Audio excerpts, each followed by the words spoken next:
ఎంతమంది సంతోషమైన మళ్ళీ అడుగుతున్నాను అంటే వాక్యంలో చెప్తుంది సంతోషంగా ఉండి, ఇక్కడ చెప్తున్నాను సంతోషంగా ఉండి అని చెప్తున్నాను. పౌలు అపోస్తలుడైన పౌలు రాస్తున్నప్పుడు చెప్తాను. మనం ఎప్పుడు ఏ స్థితిలో అయినా కూడా, ఎన్ని పరిస్థితులు మనకు అనుకూలమైన పరిస్థితులు మనకు లేకపోయినా కూడా మనము ఎవరెంత ఆనందించాలంటే దేవుని యొక్క ఆనందించాలి. ఏమంటే ఆయన నిజమైన సంతోషాన్ని ఇచ్చే దేవుడు. హల్లెలూయా. ఆ సంతోషాన్ని ఎవరు కలిగించేదంటే పరిశుద్ధ ఆత్మదేవుడు మన హృదయంగా కలిగిస్తాడు. హల్లెలూయా. ఈరోజు క్లుప్తంగా మనం దేవుడి వాక్యం మనం చూసుకుందాం. వర్షిప్ టైంలో కొంచెం డిస్టర్బెన్స్ అయింది కదా,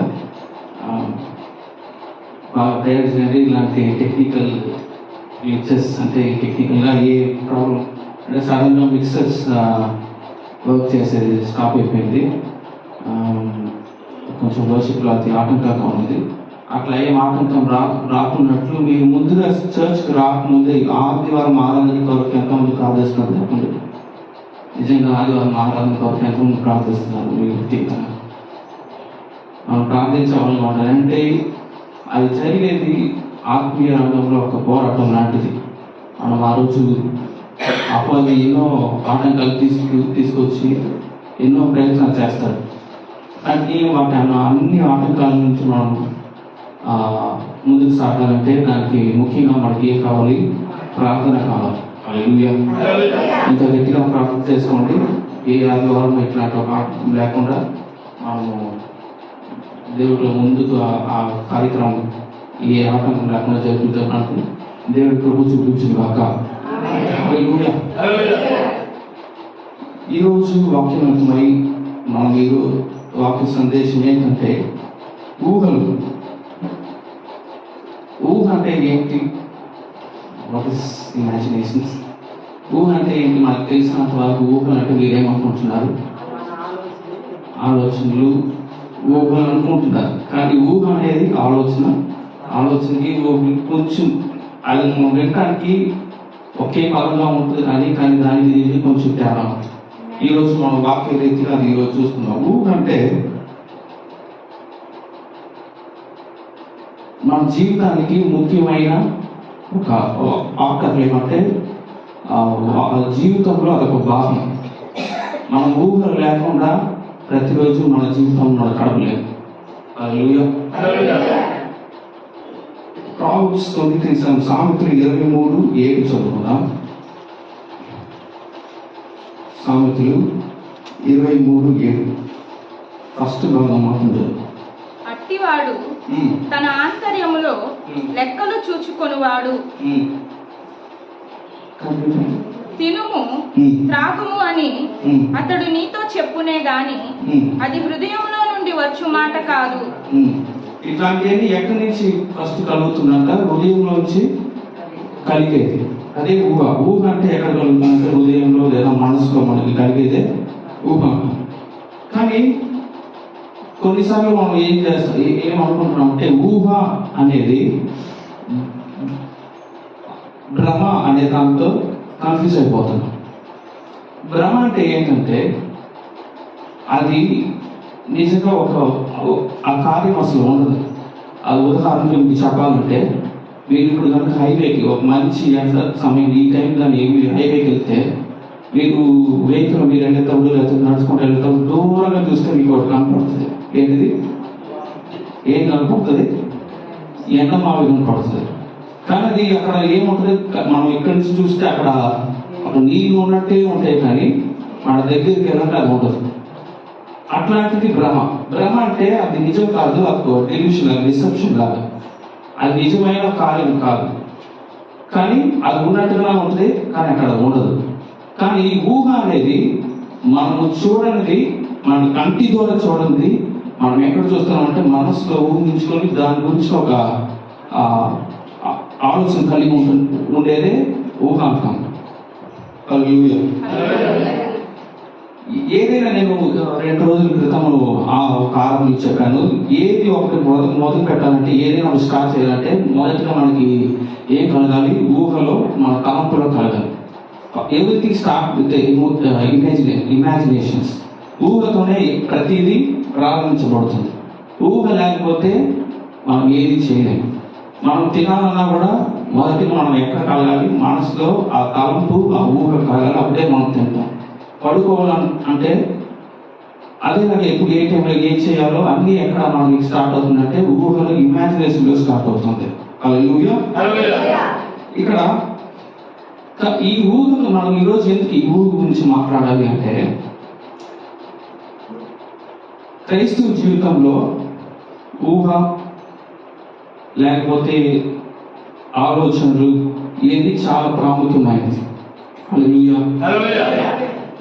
మనం ఏం చేస్తున్నామంటే మన డే టు డే లైఫ్లో ప్రతిరోజు జీవితంలో మనం దేవుని శక్తిని మనము పూర్తిగా మనం పొందలేకపోకుండా పోయే రీజన్స్ ఏంటంటే, మనము మన ఊరు మన తలంపులు వచ్చి ఆయన లెవెల్కి లేవు, ఆయన అనుకున్నట్లుగా లేవు. అట్లా అంటున్నప్పుడు ఆయన చేయాల్సిన కార్యాలు మన జీవితంలో మనం చూడలేము, మనం పొందుకోలేము. హల్లెలూయా. మన జీవితంలో ఆయన చేయాల్సిన కార్యాలు ఎంతో గొప్పవి, కానీ మన తలంపులన్నీ చిన్నగా ఉన్నాయి. హల్లెలూయా. నేను చెప్పినట్లుగా మనం దేన్ని వెతకాలంట, పైన ఉన్న వాటినే మనం వెతకాలి, కింద ఉన్న వాటిని వెతకాలి. అప్పుడు మనము ఎప్పుడైతే మన ఊహలన్నీ దేవుడి వైపు అంటే మన ఎక్స్పెక్టేషన్స్ అని ఎప్పుడు మాకు బాగా పెడతామో అప్పుడు దేవుడు మన జీవితంలో కార్యాలు చేసే దేవుడిగా ఉన్నాడు. హల్లెలూయా. ఇమాజినేషన్స్ అంటే ఊహ అని చెప్పినాక, ఊహ means power of farming A mental image. అంటే ఊహ అంటే మానసికంగా ఒక చిత్రముని రూపించుకోవటమే ఊహ. మీకు అర్థమవుతుందా? మానసికంగా మనస్సులో ఒక చిత్రాన్ని రూపించుకోవడమే ఊహ అంటాం. నేను ముందుగా చెప్పినట్లుగా ఊహకి భ్రమకి చాలా తేడా ఉంది, చాలా వ్యత్యాసం ఉంది.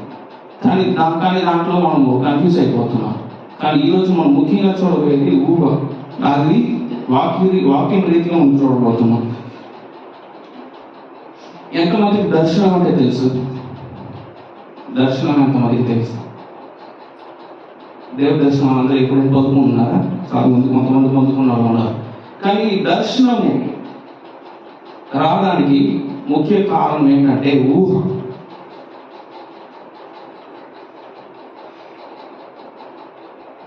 ఊహ లేకపోతే దర్శనం పుట్టదు. హల్లెలూయా. ఎప్పుడైతే మన మనస్సులో అనుకుంటామో అప్పుడు ఒక దర్శనం కలిగింది. ఆ దర్శనము వాక్య రీతిగా ఉంటుంది, దేవుడు చెప్పినట్లుగా ఉంటుంది. అప్పుడే ఆ దర్శనం పుడుతుంది. దానికి ప్రాముఖ్యమైనది ఏంటి? దర్శనానికి ప్రాముఖ్యమైనది ఏంటి? మొదటిగా ఎక్కడ స్టార్ట్ అవ్వాలి? ఊహలో స్టార్ట్ అవ్వాలి. కానీ ఈ ఊహ గురించి ఇప్పుడు నేను మాట్లాడేటప్పుడు ఏదో చిన్నపిల్లలకి చెప్పినట్లుగా ఒకవేళ మీకు అనిపించవచ్చు. చిన్నపిల్లలకి అంటే చైల్డిష్గా ఉంటుంది, చిన్నపిల్లల లెక్కలాగా ఉంటుంది ఊహ అన్నప్పుడు. కానీ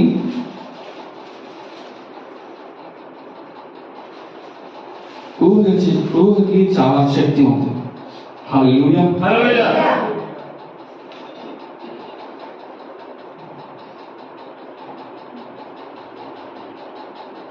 ఇప్పుడు మీకు కొన్ని ఉదాహరణలు చెప్తాను. నేను ఒక కుక్క లేకపోతే ఏదైనా ఒక ఆవు అంటే మీ తలంపులు మీరు ఊహలు ఎక్కడికి వెళ్తుంది? నేను చెప్పిన పదముల గురించి ఆలోచిస్తారు, లేకపోతే నిజంగానే మీ మనసు దేని గురించి ఆలోచిస్తారు? అది ఇప్పుడు నేను చెప్పింది ఏమి ఒకవేళ కుక్క అన్నాను అనుకోండి, మీకేమి మీ మైండ్లో వస్తుంది? కానీ నేను మీ తలంపులో వచ్చిన దాన్ని నా వల్ల నేను దాన్ని మార్చగలుగుతాను. ఇప్పుడే కనుక నేను నల్ల కుక్క అంటే మీకు వెంటనే ఏం గుర్తొస్తుంది? ఒక నల్ల కుక్క గుర్తొస్తుంది. అట్లనే ఊహ అనేది మనం ఏమి ఇన్ఫర్మేషన్ అంటే మనం ఏమి ఇస్తున్నామో దాని ప్రకారం మన ఊహలు మార్చబడుతున్నాయి. హల్లెలూయా. ఇక్కడ లూకాసు వార్త 6:45 చదువుకుందాం. లూకాసు వార్త 6:45 చదువుకుందాం.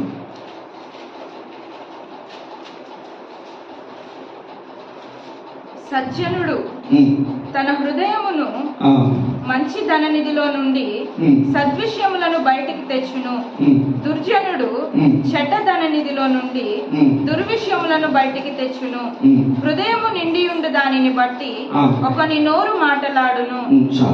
ఇక్కడ మనం చూస్తున్నట్లుగా మనం ఏ అంటే వివరం అయితే మనం మనసులోకి ఇస్తున్నామో అదే ఊహలో పడుతుంది. మంచి మనసు కలిగి మనం ఇస్తే ఆ ఊహలు ఏమవుతుంది, ఆ మంచితనంలో ఉంటాయి. లేదా చెడ్డ మనసు కలిగి మనము ఇన్ఫర్మేషన్ కానీ వివరాలు కానీ మనం ఇస్తే మన ఊహలు కూడా అట్లనే ఉంటాయి. మనం ఇప్పుడు లూకాసు 6:40 చదివినట్లుగా మనం ఒకసారి చదువుకుందాం. సజ్జనుడు తన హృదయమును మంచి ధననిధిలో నుండి సద్విషయములను బయటికి తెచ్చును. దుర్జనుడు చెడ్డ ధననిధిలో నుండి దుర్విషయములను బయటకు తెచ్చును. అంతే. ఇక్కడ చూస్తున్నాం, ఏదైతే మనము ఫీడ్ చేస్తున్నామో, ఏ ఇన్ఫర్మేషన్, ఏ వివరం అయితే మనం ఇస్తున్నామో అదే మన ఊహలో బయటకు వస్తుంది. మన ఊహలో వచ్చింది మనం చేయగలుగుతాం. హల్లెలూయా. ఇప్పుడు నేను మంచి కార్యం చేయాలనుకుంటే అదే నా ఇన్ఫర్మేషన్, నా వివరాన్ని నా ఊహలోకి వేసినప్పుడు ఆ ఊహలో ఏం అవుతుందంటే ఒక పిక్చర్, అంటే ఒక పక్కన నేను ఒక చిత్రాన్ని నేను రూపిస్తున్నప్పుడు అది మనకు ముందుగా అది చేయాలని, దానికి ముందుకు వెళ్ళాలంటే మనకు ఫస్ట్ కలగాల్సింది ఊహ. అప్పుడు ఎట్లాంటి వివరాలు మనం ఇస్తున్నాం, మన తలంపులకి ఇస్తున్నాం అనేది చాలా జాగ్రత్తగా మనం ఈరోజు చూడాలి.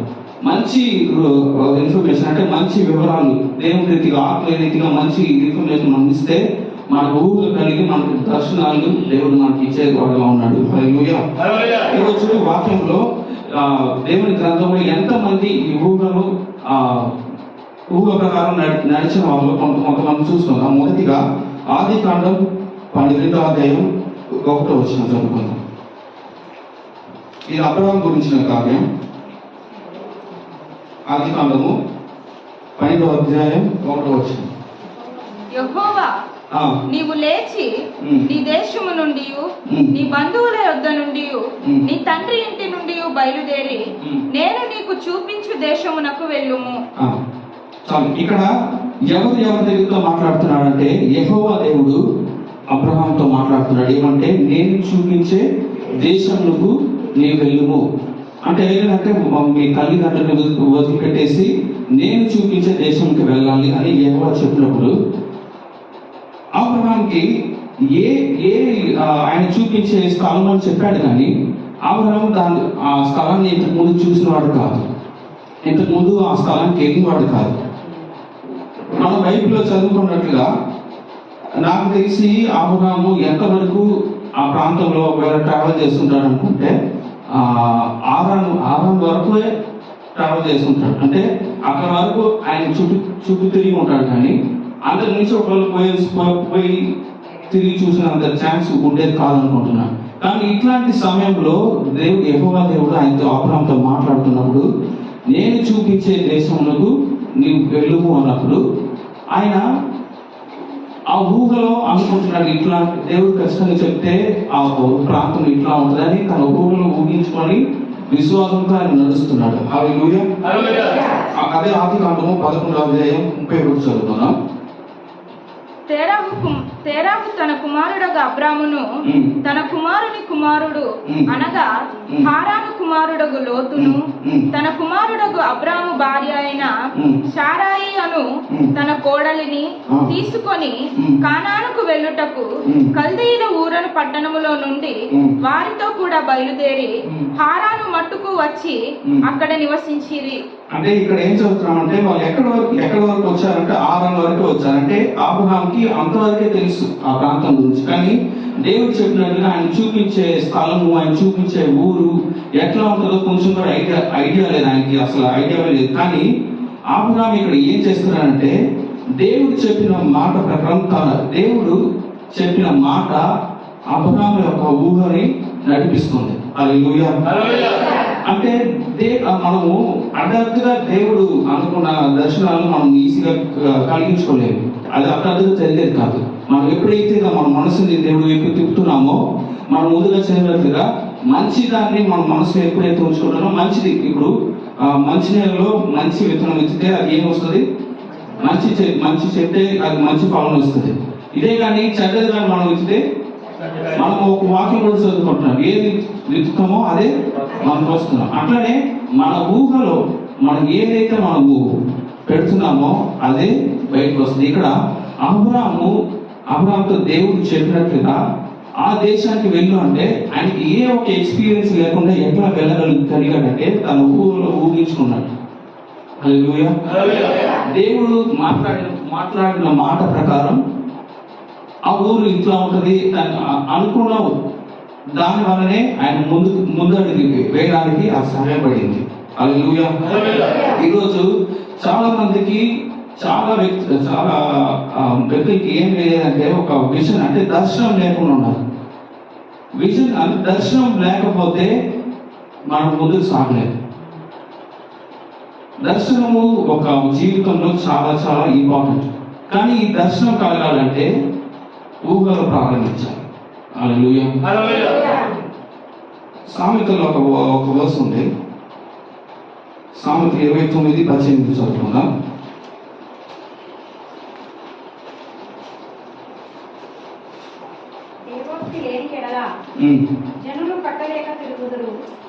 ఇంకోసారి మన క్లియర్గా చదవండి. దేవోక్తి లేని ఎడల జనులు కట్టులేక తిరుగుదురు. ఇక్కడ ఇంగ్లీష్ ఏమంటే without vision people cannot move అని అంటుంది. అంటే విజన్స్ లేకుండా అంటే దర్శనం లేకుండా ఒక మనిషి జీవితం అది వేస్ట్గా ఉంటుంది. అయితే మనకు కావాల్సింది ఏంటి? దర్శనం కలగాలి. కానీ ఈ దర్శనం కలగాలంటే మొదటిగా ఇక్కడ ప్రారంభించబడాలి, ఊహలు ప్రారంభించబడాలి. ఆ ఊహలకు మనం ఎట్లాంటి ఇన్ఫర్మేషన్ అంటే ఎట్లాంటి వివరణ మనం ఇస్తున్నామో చాలా చాలా ముఖ్యం. హల్లెలూయా. ఇప్పుడు అబ్రాహాముతో దేవుడు చాలా మాటలు చాలా వాకులు చేసుకుంటాడు. ఆదికాండం 13:16 చదువుకుందాం. మరియు నీ సంతానమును భూమి మీద నుండి రేణువుల వలె విస్తరింప చేసేదను. అంటే ఇక్కడ దేవుడు చెప్పేశాడు. చదువుకుందాం మళ్ళా. మరియు నీ సంతానమును భూమి మీద నుండి రేణువుల వలె విస్తరింప చేసేదను అని యెహోవా దేవుడు ఎవరితో చెప్పాడు? అబ్రాహాముతో చెప్పాడు. ఇప్పుడు ఇప్పుడు నేను ముందుగా మీకు చెప్పినట్లుగా ఒక ఆవు అంటే మీకు ఏం గుర్తొస్తుంది? ఆవే గుర్తొస్తుంది మీకు. నేను చెప్పిన ఆవు చెప్పిన తర్వాత మీ అక్షరాలు మీ గురించి ఆలోచిస్తారా? కాదు. నిజమైన ఆవు ఎట్లా ఉంటుందో మీరు ఆలోచించుకుంటారు. ఊహు నీకు ఎంత బాగుందని ఇంకొక ఉదాహరణ చెప్పాలంటే, మీ చిన్న వయసులో మీరున్న ఇంట్లో ఎన్ని కిటికీలు ఎన్ని ఫ్యాన్లు అని ముందర ఒకసారి చెప్పమంటే మీరు ఖచ్చితంగా ఈజీగా చెప్పగలుగుతారా లేదా? చెప్తారు. కానీ ఎప్పుడైనా మీరు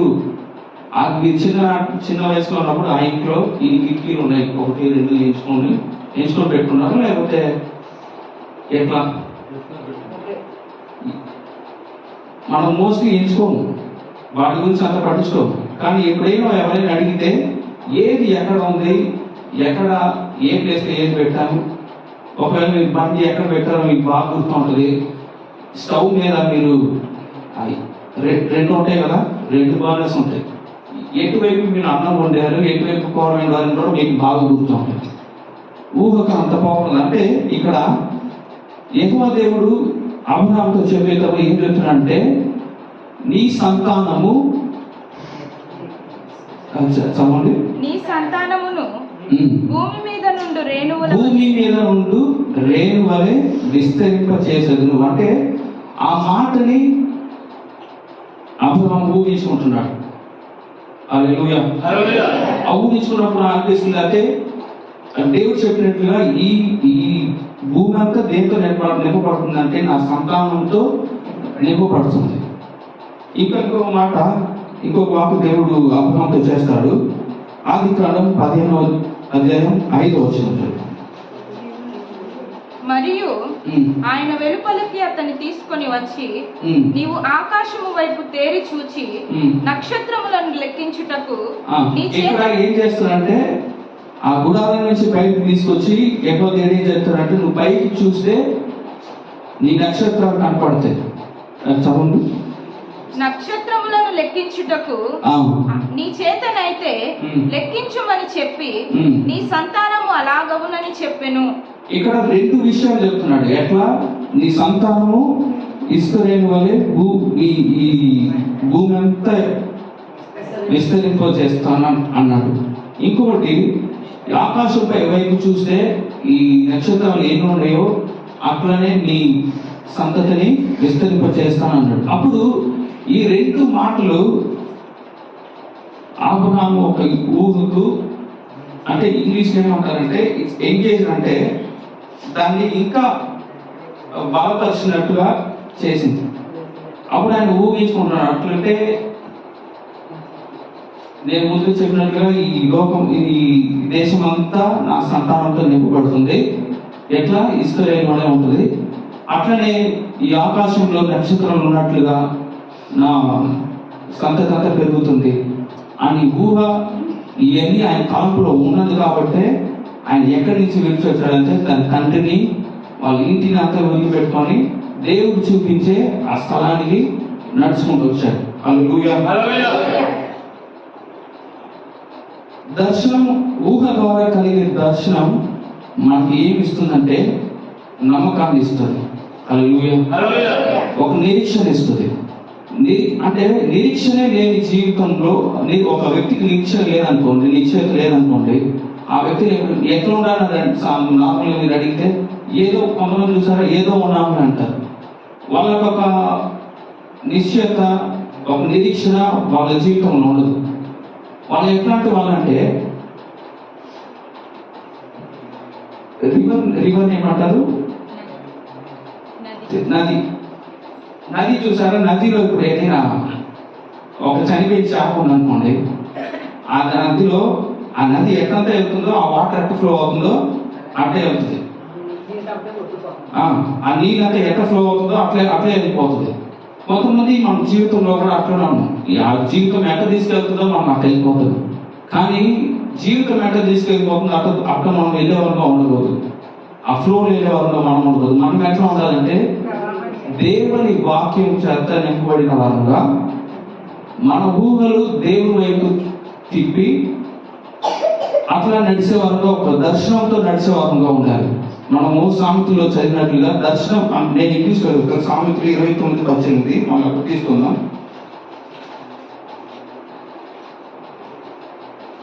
సామెతలు 29:18.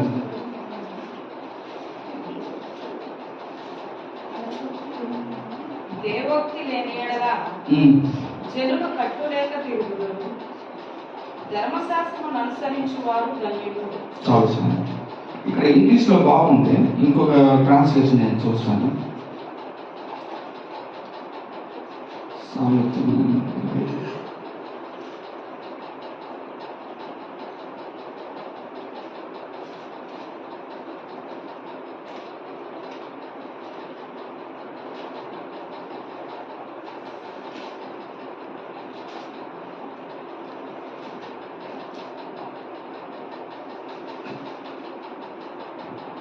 ఇక్కడ ఇంగ్లీష్ లో where there is no vision people cast off restraint అని ఉంది. అంటే విజన్, దర్శనం లేకపోతే మనం ముందుకు సాగలేమని ఉంది. హల్లెలూయా. ఇక్కడ ఈ మెసేజ్ చెప్పడానికి అంటే ఒక నాలో ఉండే ప్రాబ్లం ఏంటంటే, నేను తెలుగు చదువుకున్న వాడిని కాదు. నాకు తెలుగు మాట్లాడడానికి వస్తుంది, మనకి స్పీకింగ్ వస్తుంది, కానీ రాసుకోవడానికి కానీ చదవడానికి కానీ నాకు అసలు రాదు. కొన్నిసార్లు మెసేజ్లు నా సర్మన్ విన్నప్పుడు, మా మెసేజ్ విన్నప్పుడు కొన్ని వర్డ్స్ మీకు అర్థం కాకపోవచ్చు, కొన్ని కనబడతాను. ఎందుకంటే మన తెలుగు అంత ఈజీగా నాకు రాదు. నేను చదువుకున్న తర్వాత పుట్టి పెరిగినంత చెన్నైలో, ఇంగ్లీష్ మీడియం నా సెకండ్ లాంగ్వేజ్ తమిళ్. తెలుగు నేను ఎప్పుడు నేర్చుకున్నానంటే, అంతకుముందు నాకు మా తెలుగు వచ్చి మెడ్రాస్ తెలుగుగా ఉండేది. అది మీరు ఏంటంటే పెళ్ళి అయిన తర్వాత ఇక మా వైఫ్ బ్లెస్సింగ్ బట్టి కొంచెం నేను ఈ ఆంధ్ర స్టైల్లో ఎట్లా తెలుగు మాట్లాడతారో ఇది ఆ తర్వాత ఈ 3 years నేర్చుకున్నాను. ఇక నేను రాసుకునేది చదవడం కూడా నేర్చుకోవాలనుకుంటున్నా. అది తొందరగా నేర్చుకోవాలి, ఏమంటే వాక్య పరిచయం చాలా ప్రాముఖ్యంగా ఉంటుంది.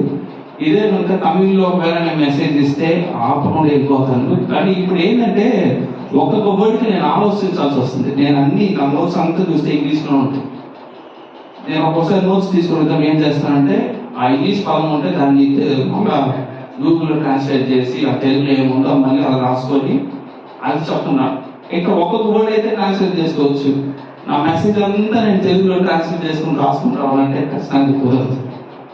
ఆమె దాని వరకు మీరు బాగా తొందరగా తెలుగు నేర్చుకోవాలని మీరు కూడా ప్రార్థించండి. నేను దానికోసం ప్రయత్నిస్తాను. లేకుంటే తడబడుకున్న వాక్యం చెప్తే మీకు అర్థమైంది. హల్లెలూయా. ఇదే కనుక మీరు తమిళ్ పీపుల్ గా ఉంటే ఈ వాటిని నేను ఆపకుండా స్టైల్ ఎక్స్ప్రెస్ స్టైల్ అయిపోయి ఉంటాను. హల్లెలూయా. లేదంటే ఇంగ్లీష్ అవకాశం ఉంటే ఇంగ్లీష్ ట్రాన్స్లేషన్ ఉంటే ఈజీగా అయిపోయి ఉంటారు. కానీ దేవుడు ఆ కార్యాలు చేస్తారని నమ్ముతున్నాను. సో ఈరోజు మనం చూసినట్లుగా ఊహ మనకి చాలా ఇంపార్టెంట్. అంటే దర్శనం కలగడానికి ఊహ సహాయపడుతుంది. హల్లెలూయా.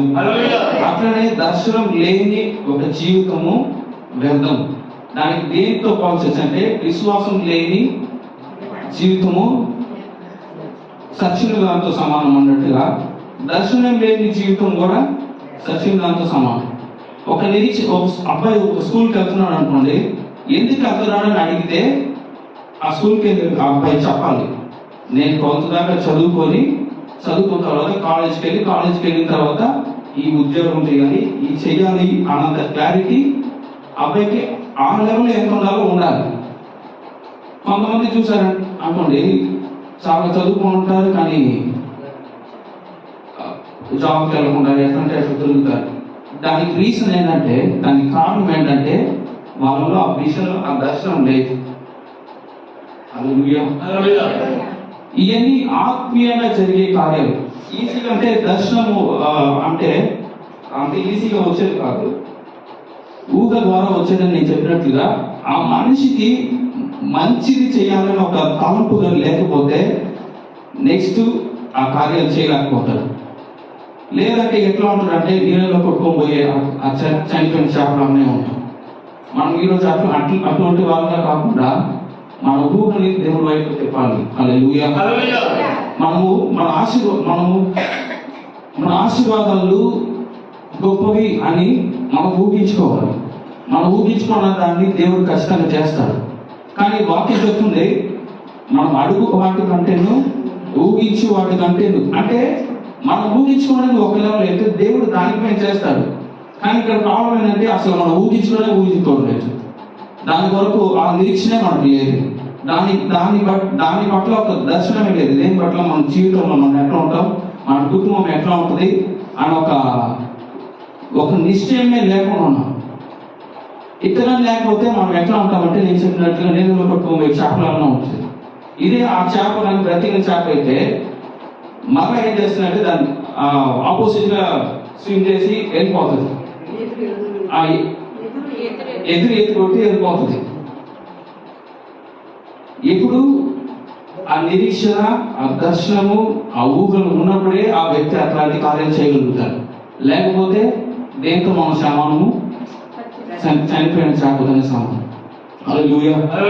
ఈరోజు మనం అటువంటి వాళ్ళంగా ఊహలు దేవుని వైపు తిప్పేవాళ్ళంగా మనము ఊహించే వాటి అన్నిటిని దేవుడు చేస్తాడు. కానీ మన ఊహల్ని మనమే లిమిట్ చేసుకుంటే దేవుడు తన ఆశీర్వాదంలో లిమిట్ చేసుకుంటాడు. ఇప్పుడు అబ్రహాంకి దేవుడు అబ్రహాంతో మాట్లాడినప్పుడు నేను చూపించే ప్రదేశానికి నువ్వు వెళ్ళు అంటాడు. అప్పుడు అబ్రహాం ఏం చేయాలి? వెళ్ళాలంటే నీ ఇంట్లో నుంచి అన్ని ప్యాకప్ చేసుకొని బయటకు వెళ్ళాలి. ఇంకోసారి దేవుడు వాక్ చేసినప్పుడు ఆయన ఇంకో వాక్ చెప్తాడు. మనం చదివినట్టుగా ఆదికాండము 15వ అధ్యాయంలో 5వ వచనంలో చదువుకున్నట్లుగా నువ్వు గుడారం నుంచి బయటకు వచ్చి చూడు అన్నప్పుడు ఏం చేయాలి? ఆయన చెప్పింది ఆ కార్యాలు మనం చూడాలి, ఆ కార్యాలు మనం అనుభవించాలంటే ఏం చేయాలి? మనం ఆయన ముందు అడుగు పెట్టాలి. దేవుడు కార్యం చేసేది 70% అనుకోండి, మనం చేసేది కూడా 30% ఉండాలి. అన్ని దేవుడే చేయాలనుకుంటే చేయలేడు. హల్లెలూయా. అక్కడ అన్ని దేవుడు చేయడానికంటే మనం అవసరం లేదు ఈ లోకంలో. దేవుడు అన్ని చేసుకొని దేవుడు అన్ని ముగించుకొని వెళ్ళిపోతాడు. కానీ ఈ లోకంలో దేవుడు మనల్ని పెట్టాడంటే ఒక ప్రణాళికతోనే పెట్టాడు. కాబట్టి అటువంటి ప్రణాళిక దేవుడు మన మీద కలిగి ఉంటే మనము మన ఊహ ద్వారా పుట్టే ఆ దర్శనాన్ని దేవుడి వైపు తిప్పి మన జీవితాన్ని మార్చుకునే రీతిగా మనం ఉండాలి. హల్లెలూయా. ఎంతమందికి ఇట్లనే ఇదే ఇంట్లో ఉండి ఇదే తిరిగిదంతా ఇట్లా ఉండాలి ఎంతమందికి ఆశగా ఉంది? లేదంటే మంచిగా ఇంకొక స్టెప్ వెళ్ళాలని ఎంతమందికి ఆశ ఉంది? లేదయ్యా మేము ఇట్లనే ఉంటామయ్యా, 4 రాళ్ళు రూమ్ ఉంటే చాలు, దాంట్లో ఒక ఫ్యాన్, ఒక ట్యూబ్ లైట్, ఒక సాప, ఒక దిండు ఇవి ఉంటే మనకు సరిపోద్ది అనుకుంటున్నారు. ఎప్పుడు అట్లా అనుకుంటే దేవుడు మన జీవితంలో అసలు కార్యమే చేయడు. వాక్యంలో మనం చూస్తాం కదా, ఒక ఉపమానం చూస్తాం కదా, ముగ్గురికి దేవుడు తలాంతు ఇస్తాడు. ఒక వ్యక్తికి ఒక తలాంతు ఇస్తే వాడు ఏం చేస్తారంటే ఆయన వచ్చే వరకు ఎక్కడో పాతి పెట్టి భద్రంగా దాచిపెట్టుకుంటాడు. ఆయన వచ్చిన తర్వాత దాన్ని తీసుకెళ్ళి ఇదో నేను ఇచ్చిన ఒక తలాంతు నేను భద్రంగా దాచిపెట్టుకుని మళ్ళీ నేను తెలుసుకున్నాను. ఎందుకు ఇట్లా చేశామంటే ఆయన దానికి ఒక రీజన్ చెప్తాడు. మనం అట్లా ఉండకూడదు, మనం మల్టిప్లై చేసే వారంగా ఉండాలి. హల్లెలూయా. దేవుడు ఇచ్చిన ఆశీర్వాదాలని ఇంకా మనం ఎంత ఉపయోగించుకోగలుగుతాము, ఆయన వీటి తలంపుతో మనం నింపబడి ఉండాలి. హల్లెలూయా. సో ఈరోజు చెప్పిన దాన్ని ఇంకొక మళ్ళీ రీకాల్ చేస్తున్నాను. మనకి ముఖ్యంగా కావాల్సింది ఏంటి? ఊహ. ఎంతమందికి అర్థమైందేమో చేసేటండి. ఒక మాట బట్టి చేసేటండి. నిజంగా అర్థమైతే చేసేటండి, లేకపోతే నేను ఇంకా వాక్యంలో బాగా ప్రిపేర్ అయ్యి వస్తాను. హల్లెలూయా. ఊహ అంటే మనము కంటి ద్వారా చూడండి, చూసి నమ్మేదే ఊహ. ఊహ ఉన్నప్పుడే మనకేం కలుగుద్ది? దర్శనం కలుగుద్ది. ఊహ అంటే మన ప్రతిరోజు జీవితంలో అదొక భాగం లాంటిది. ఊహ లేకుండా మనము బ్రతకలేము. హల్లెలూయా. అంటే ఏది ఎక్కడ పెట్టాము, ఏది ఎక్కడ అన్ని ప్రతిరోజు గుర్తుంటానే ఉంటాయి. ఒక మనిషికి అంటే 20,000 థాట్స్ వస్తాయంట, 20,000 థాట్స్ అంటే ఆలోచనలు అట్లాంటివి వస్తాయంట ఒక రోజుకి. అంటే ఒక మనిషి ఆ తలంపులు ఆ ఊహలు లేకుండా అసలు జీవించలేదు. అట్లాంటప్పుడు మనం మంచి ఇన్ఫర్మేషన్ అంటే మంచి వివరాలతో మన ఊహలను తిప్పినప్పుడు, ఆత్మీయంగా మన ఊహలు తిప్పినప్పుడు దేవుడు మనకి వాక్యంలో చెప్పినట్టుగా, వాక్యంలో మన వాగ్దానం చేసినట్టుగా అన్ని ఆశీర్వాదాలని అనుభవించడానికి మన ఊహలు ఫస్ట్ సరి చేసుకోవాలి. హల్లెలూయా. ఈ కొద్ది మాటలు దేవుడు దీవించును గాక. ఆమేన్.